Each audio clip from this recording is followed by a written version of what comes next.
isso mesmo.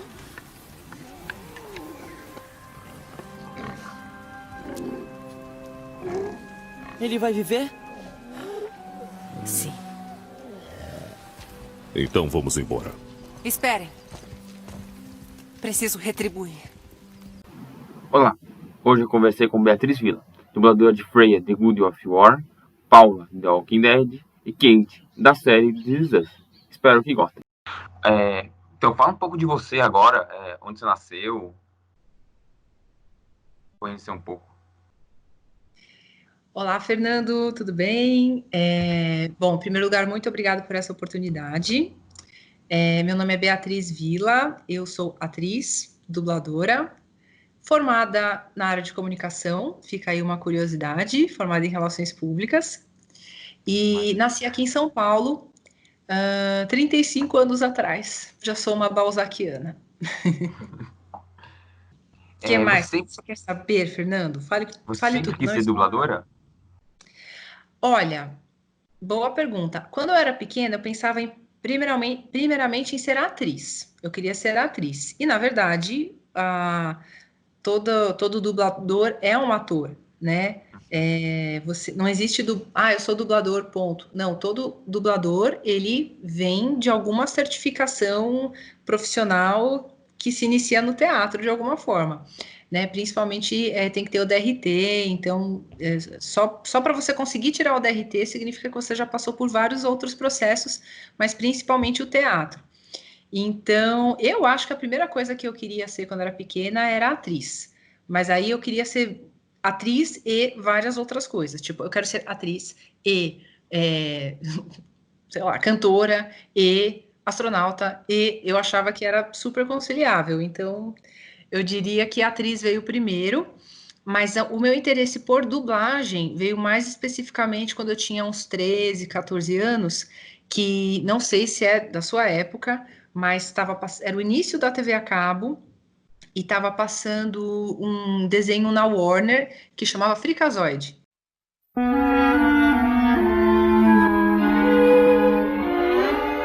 Livro de ética do super-herói. Que super-herói que eu sou. Só rindo. Esse desenho era dublado pelo Guilherme Briggs. E quando eu vi o trabalho do Guilherme Briggs, eu falei, uau, se ele consegue fazer isso, realmente a dublagem é uma coisa mágica e eu quero fazer parte disso, porque ele adaptava tudo do original. Depois eu tive acesso a esse desenho em inglês, não tinha 1% da graça do que tem com ele, então eu falei, eu quero ser dubladora, porque realmente é uma arte à parte, né? Além da arte que está sendo feita no produto original, é uma arte que a gente pode melhorar, deixar tudo ainda mais criativo. Então eu falei, foi nesse momento que eu falei, eu quero ser dubladora. Qual é o aspecto mais importante da dublagem, assim, que você considera que é o ponto mais importante? Boa pergunta, Fernando. São tantas coisas que a gente tem que ter como recurso que eu não sei te dizer qual que é a mais importante. Mas eu diria que as pessoas subestimam muito a questão do dublador saber falar inglês. Muita gente fala assim, não precisa. Eu acho mais do que fundamental. Até para você dar o seu tom autoral ao que está sendo falado. A gente recebe os textos prontos por um tradutor, mas na grande maioria das vezes esse texto não está super bem adaptado. Então, cabe ao nosso conhecimento ali da língua inglesa. Claro que a gente dubla hoje em dia cada vez mais coisas em outras línguas, né? Tem as produções latinas aí que estão vindo com tudo, muito mais coisa da Europa. Olha, eu dublo muita coisa da Turquia, você acredita? Nossa. Então, tem mercados de entretenimento aí que estão se destacando muito mais. Novelas portuguesas, hoje em dia eu acho que tá bem mais internacionalizado devido à Netflix, devido a vários outros movimentos que estão acontecendo. Então, você fala, você tem que saber todas as línguas para saber dublar todos os produtos? Não. Mas, como a grande maioria ainda é inglês, e o inglês ele é uma língua cheia de sutilezas, é muito fácil traduzir errado, é muito fácil você assistir Friends e aí você vai traduzir o Friends e você perde toda a sutileza das piadas. Então eu diria que é fundamental o dublador saber inglês, não só porque ajuda na sincronia, né? Você já decora ali em inglês e já é como se você pensasse tudo junto. Mas também nessa questão do mexer no texto, né? Que nem deveria, a princípio, não é papel do dublador, né? Mas a gente acaba, junto do diretor, fazendo todas as alterações necessárias, tanto de sincronia, por exemplo, você está ouvindo, por algum motivo, você está ouvindo o dublado, mas por algum motivo está lá a legenda também. Tem gente que gosta de colocar os dois, ou por algum motivo está lá. Aí muita gente pergunta, nossa, mas o que está dublado não tem nada a ver com o que está na legenda em português. Os dois estão no mesmo idioma, português, os dois foram traduzidos, mas cada um está com escolhas de palavras totalmente diferentes. A gente adapta porque para caber na boca do personagem. Se em inglês a pessoa falou, principalmente palavra com F, eu tenho essa mania, assim, por exemplo, falando já dos palavrões, né? Quando o americano fala fuck, e aí é muito ruim quando a gente vê traduções que a pessoa falou, que droga! Não só porque suavizou muito, né? A pessoa xingou, você tem que manter alguma coisa nesse sentido, mas porque o F é uma embocadura que você bate o olho e você vê que. Aí eu sempre adapto, eu falo inferno para manter o F. Então são sutilezas, sabe assim? São sutilezas que eu acho que fazem toda a diferença. Mas agora sim, respondendo, o que talvez seria mais importante? Essa parte do inglês é só uma observação, eu acho que não é o mais importante, mas eu acho talvez uma das coisas mais importantes. Mas eu acho que a mais importante, Fernando, é você ter uma boa noção de arquétipos. Tipo, você chega no estúdio, a gente não vê o filme antes, a gente não tem acesso ao material antes, então a informação que o diretor vai te dar é sempre assim, a mais básica, clichê possível. Você é a mocinha, você é a vilã, você é a mãe, você é uma bruxa. Então, essa é a sua conexão com o personagem, ela tem que acontecer em um segundo, com essa frase super genérica. Então, aí que entra muito a sua base de teatro, aí que entra muito a sua memória afetiva, que é bem, né, papo de atorzão mesmo. Memória afetiva não só vai como ator, mas como uma criança que assistiu muita TV nos anos 80. Eu já sou dessa geração, anos 80, anos 90, que já usa muito como referência o que eu assistia já e que já gostava de dublagem. Só para você ter uma ideia, tem outra geração que a referência, geração de dubladores, que a referência não é a própria dublagem, é a radionovela. Sim, sim. Que são os meus professores, por exemplo, a Márcia Gomes, que eu sempre falo dela, né, que ela tem um curso super bacana aqui em São Paulo de dublagem, ela veio da época da radionovela, então a interpretação dela é outra coisa, é baseada em outras coisas. Eles foram, ela, o Flávio Dias, eles foram os pioneiros do que a gente tem hoje como dublagem, mas foi uma coisa que eles inventaram e que é um padrão que a gente segue até hoje, mas eles tinham outras bases. E aí cada geração vai acrescentando alguma coisa nova. Então, para te resumir, eu diria que seria conhecimento de ter um leque grande na sua cabeça de diversos personagens que você tem que acessar em 2 segundos. Então, entrando nesse aspecto da radionovela, bem antigamente as radionovelas eram gravadas todo mundo junto ali, né? Então, hoje, quando você vai dublar, você também grava em equipe, todo mundo junto? Boa pergunta, Fernando. Isso era uma coisa que até eu tinha dúvida, porque hoje em dia a metodologia de dublagem mudou. Então, eu sou de uma geração que pegou essa fase já toda moderna. Eu não sei dublar como as pessoas dizem que era a dublagem antigamente. Dizia-se que antigamente era todo mundo junto, por conta de um jeito de estúdio que era, por conta de uma captação que era. Era praticamente tudo ao vivo, era praticamente, não tinha de gravar, era praticamente... Eles falavam que eram enrolos, Os filmes vinham em rolos e não tinha o Pro Tools, que é o programa que a gente usa hoje em dia para editar. Então, tecnicamente, hoje em dia é muito mais fácil dublar, porque qualquer coisa que sai fora, o computador você consegue ajustar. Antes eles tinham que ser meio perfeitos, assim. Enquanto não encaixasse tudo, eles ficavam repetindo, ou ter uma técnica muito boa e meio que fazer de primeira, de segunda, coisas assim, né? Porque a gente dá umas ensaiadas.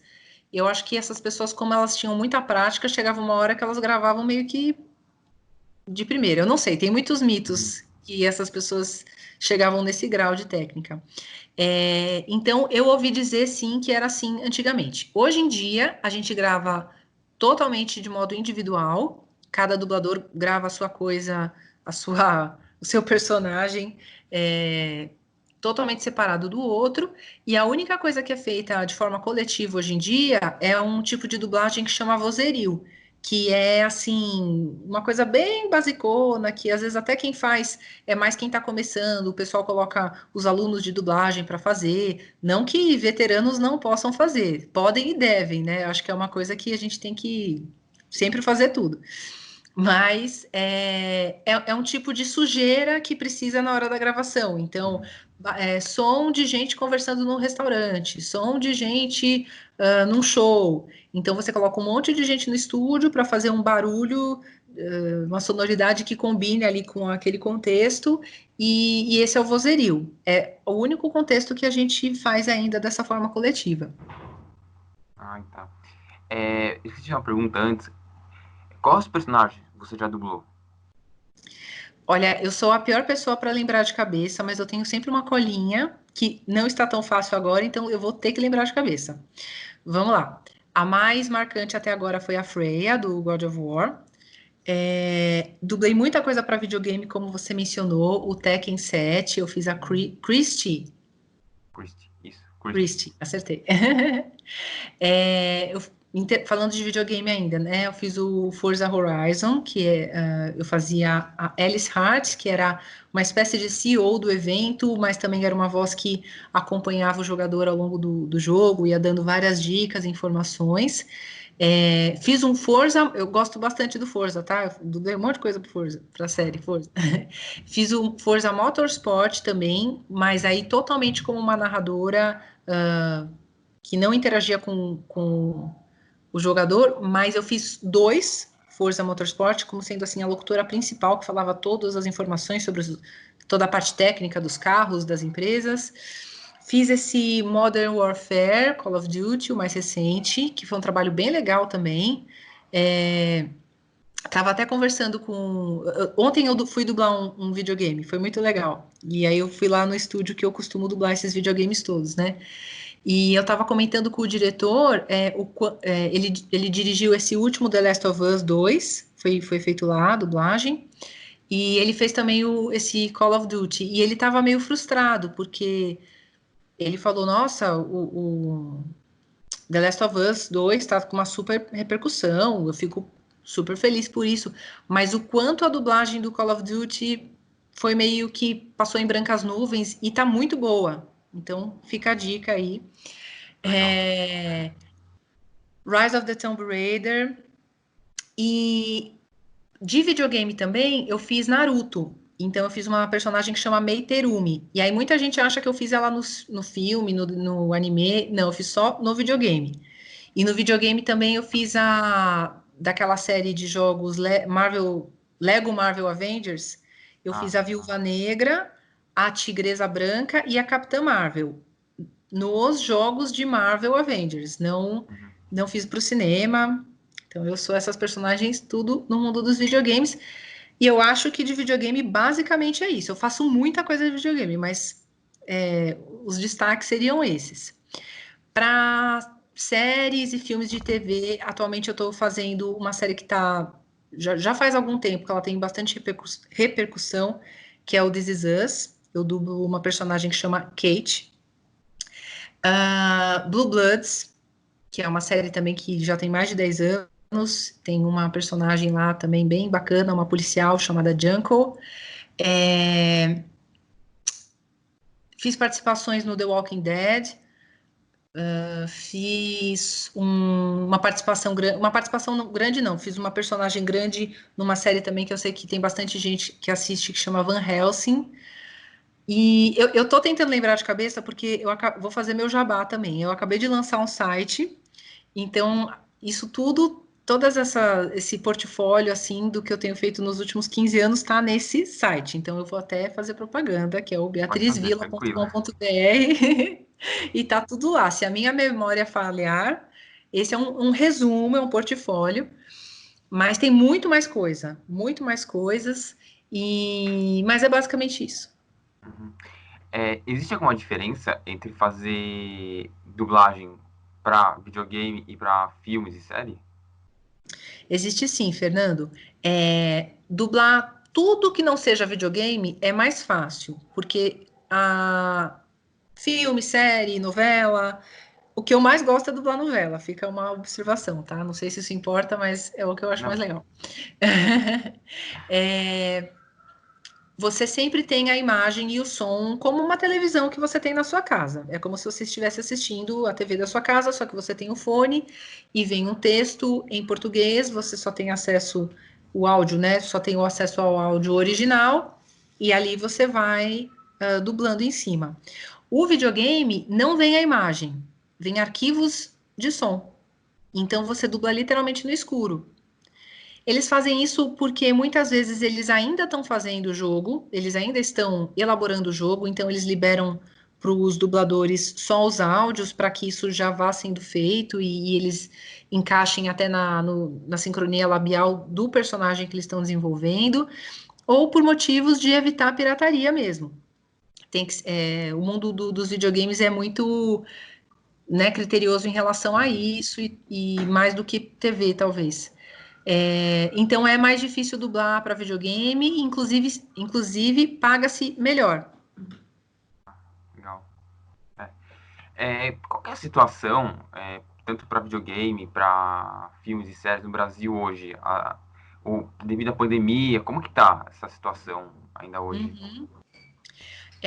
Quando começou, né, toda essa história, houve uma paralisação, ninguém sabia como é que ia acontecer, né, como é que a gente ia se adaptar, até que por volta, assim, mais ou menos do mês de março, abril, colocou-se, por meio de reuniões, assembleias e tudo mais, que a solução seria o home office para a dublagem, ou seja, todo mundo teria que ter um home studio. E isso foi uma situação um pouco inesperada, porque é caro, né? Uma coisa cara de se montar, não é todo mundo que tem conhecimento de tecnologia para ter um estúdio em casa, ou ter esse investimento assim de bate-pronto, porque, né? Mas as pessoas foram se adaptando e hoje em dia já está uma situação mista. Então, muitos estúdios já voltaram e quem se sente à vontade vai lá e dubla lá, né, tradicionalmente no estúdio, como sempre, só que os estúdios, assim, estão adaptados, não deixam aglomerar pessoas, tem um intervalo muito maior entre a entrada de um dublador e outro. Houve aí uma adaptação, são esterilizados e tudo mais, e tem pessoas que não querem sair de casa de jeito nenhum. Então, aí, essas sim, gravam de casa e está sendo feito dessa forma. Eu não montei home studio, eu achei que era uma coisa meio maluca, eu não saberia mexer, e aqui na minha casa sempre tem barulho de obra, eu achei que não ia fazer muito sentido, mas eu tenho uns colegas que eu gravei num estúdio de música durante uma outra fase, por causa de um outro projeto, e eles têm esse estúdio de música, e eu falei, eu posso gravar lá, é pertinho da minha casa, então quando o estúdio exige que seja feito remoto, eu gravo lá com esses meus amigos e é assim que eu tenho feito. Ah, tá. Você citou que você você dubla da Turquia também. Qual que foi esse da Turquia? Foi a gravação, dublagem mais difícil que você fez ou tem outro? Nossa, eu acho que eu nem sei qual que é a dublagem mais difícil que eu já fiz.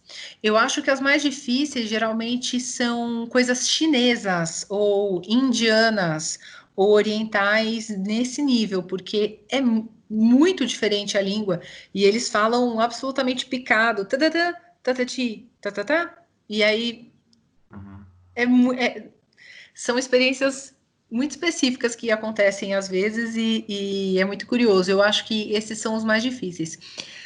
Dublar a novela turca, eu não acho tão difícil, porque a pessoa que está fazendo, eu estou sempre fazendo, né? Atualmente eu estou fazendo uma novela turca também. Geralmente os tradutores, a gente dá sorte porque eles são muito bons, então eles deixam tudo bem redondinho e fica mais fácil de dublar. Então essa eu acho que seria a grande facilidade. E são novelas, eu não sei se você acompanha isso, sabe disso, mas muitas vezes são passadas na Band, Fátima Sim, sim, Gu. sim. Sim, sim. Então é esse segmento. Por algum motivo a Turquia, assim, do É. nada, tá exportando isso para o mundo e ó, eu falo assim, né? Eu tinha maior preconceito, mas são novelas muito boas. Eu adoro dublar porque Teve uma na. eu Teve, fico teve uma na prestando Band. atenção. Agora acho que na Band Exatamente. tá passando uma novela de portuguesa até, né? Eu dublo essa novela. Ah, é? Chama Ouro Verde. Eu dublo essa Isso, novela. exatamente.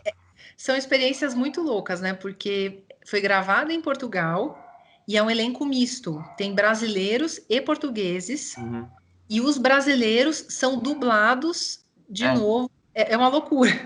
Bom, mas só assim para resumir, esse negócio das novelas turcas, que nem você perguntou, o que que é mais difícil? Tem um grau de dificuldade um pouquinho maior do que o inglês, mas quando o texto vem bem traduzido, não tem muito chabu, não. Eu diria que o mais difícil são essas outras línguas que aí fica muito diferente, aí não tem o que fazer. O que que eu estava falando das novelas também? Não era só essa questão da dificuldade, agora que eu lembrei.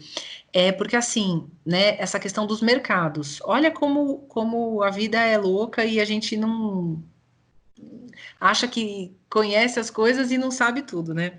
Existe um mercado muito específico de dublagem que é um mercado de africanos, ou seja, nossa, pessoas que moram na África, em alguns países que falam português, principalmente Angola e Moçambique, Cabo Verde também, tem mais alguns menores, mas os principais mercados seriam Angola e Moçambique. E eles falam inglês, perdão, eles falam português de Portugal. Eles têm ali o sotaque de Portugal. Mas eles gostam de ouvir o sotaque brasileiro. Então, a emissora africana entra em contato com estúdios de dublagem brasileiros para que a gente duble com o sotaque brasileiro. Então, essas novelas turcas, às vezes elas passam na Band, mas o grande montante delas vai para um canal de novelas da África. nossa. Qual é o conselho que você quer que você dê para quem quer seguir na carreira da dublagem? Olha, Fernando, eu sou vista como uma dubladora sempre assim que está começando, porque eu não sou assim, eu não tenho muitos amigos na dublagem, eu não sou uma pessoa. Eu sempre fui assim, meio come quieto, agora que eu estou me divulgando mais, agora que eu estou me apresentando mais para o mundo, e eu acho que a Freya foi essa grande porta de entrada. Mas então eu não me sinto uma grande veterana para dar grandes dicas. Mas se é que eu posso falar alguma coisa, eu diria os clichês que realmente funcionam, sabe? Faça teatro, não queira pular etapa, faça a base do ator tradicional. Não precisa se necessariamente fazer faculdade disso. Eu não fiz, eu fiz outra faculdade. Mas faça o máximo de teatro que você puder, tire o DRT direitinho, né? Trabalhe de forma certificada e basicamente isso. Não pule etapa e procure um curso de dublagem bacana e e assim, no começo é muita base, não é do dia para a noite, que você já chega e nossa, vou fazer um cursinho aqui e amanhã eu tô dublando, porque as pessoas se inscrevem em cursos de dublagem que são caros, né, enfim, e aí elas meio que associam que eu tô fazendo esse curso e eu vou sair um dublador profissional e vou viver disso em 2 meses. E isso não existe, né? O talento para ser dublador, ele é bem específico. Não é todo mundo que tem essa perspicácia, porque exige meio que um ouvido musical, né? Eu falo isso porque eu fiz alguns cursos e eu percebia nos meus colegas de turma, ou até mesmo outros dubladores, tem pessoas que têm dificuldade. Então, ela pode até se trabalhar, fazer fonoaudióloga, mas tem gente que não tem essa coisa de se auto-ouvir com muita rapidez. Tem gente que tem muito sotaque e não percebe. Tem pessoas que são um pouco gagas, tem diversas questões da fala, e, enfim, não tem algumas características importantes de um dublador que eu resumiria todas assim como perspicácia. Exige uma rapidez, exige uma rapidez de pensamento, uma noção de timbres, quase como música, quase como se você fosse um cantor. Tô viajando aqui na Não, maionese, tá? tranquilo. Mas exige algumas sensibilidades que não estão nos livros. Um pouco você traz de dentro de você, né? Tem algumas pessoas que têm mais aptidão, outras não. Novamente, não que não seja treinável, não que não seja, né? Tudo é possível, mas algumas pessoas trazem isso de uma forma com uma maior facilidade e outras vão ter que se empenhar para chegar nesse nível. Então, não pensem que é uma fabriquinha que você vai lá, tira um certificado e é só. Não, para você ser dublador, você tem que estar num nível muito bacana com essas habilidades todas aí. Uhum. Você citou cantor, né? Recentemente a gente tem um aumento de cantores, de artistas mesmo, que não são dubladores, fazendo Sim, muito papel de dublagem.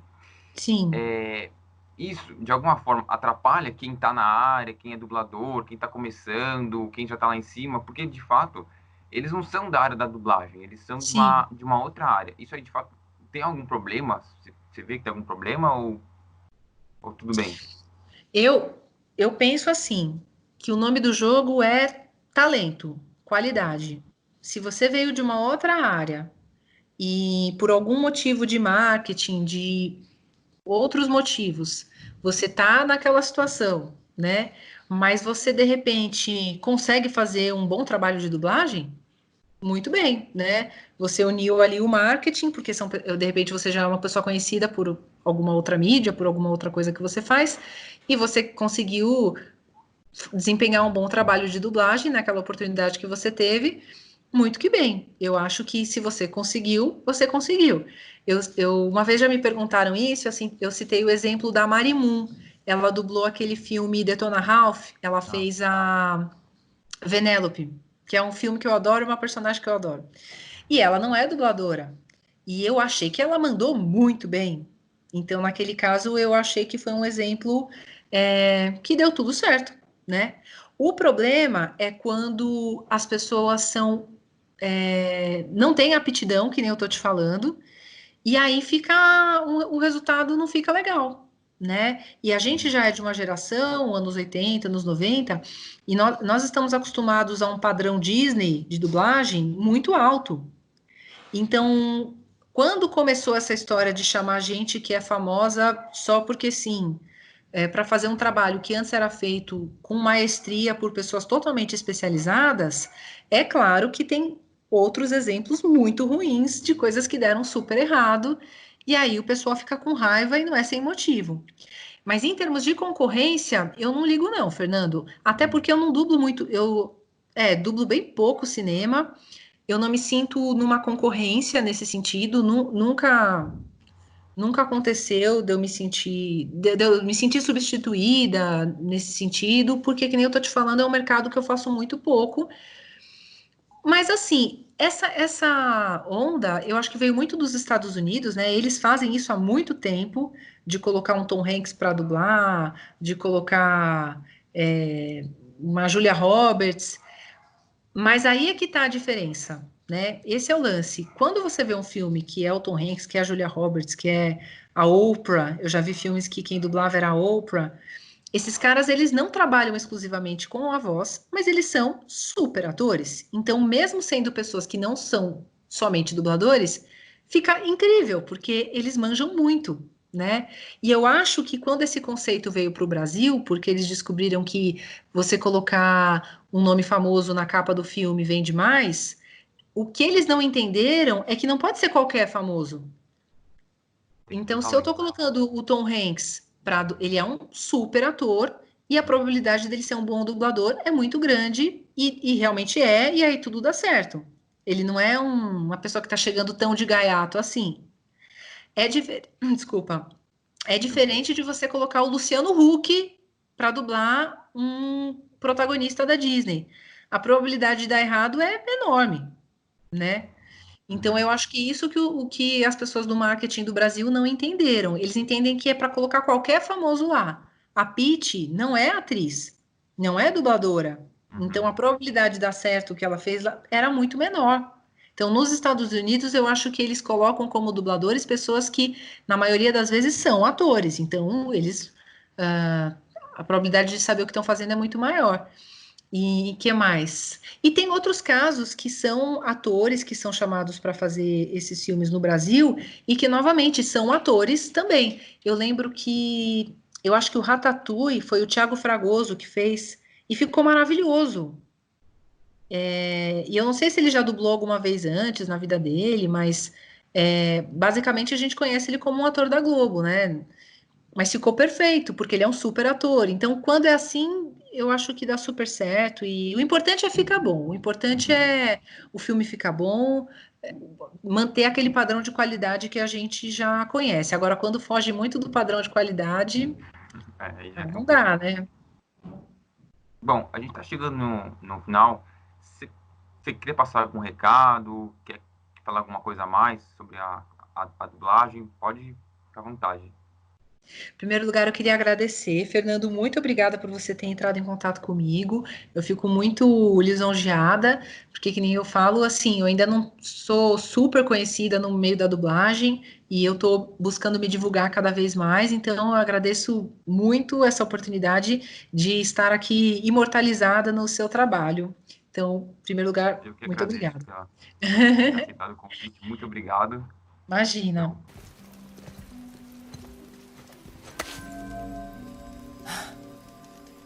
Quer se isolar? Essa marca o tornará invisível para quem quiser dificultar sua jornada.